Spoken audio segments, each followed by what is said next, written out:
There's a cessna revving across the street. It's a little cloudy out there, so he's hiding. I don't know, maybe he doesn't have the lights on yet.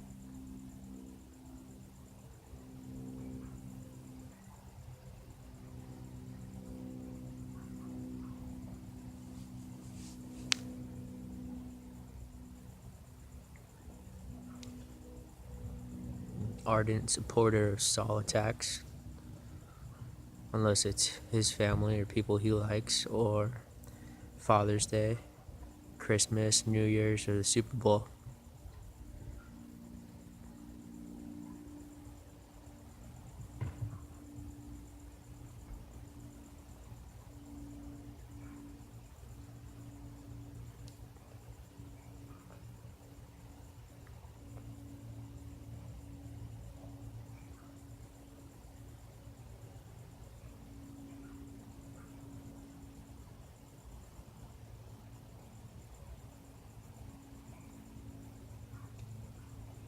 If anyone's looking for a reason or a theme, some kind of underlying governing factor for all of this, it's that these people are fucking psychopaths.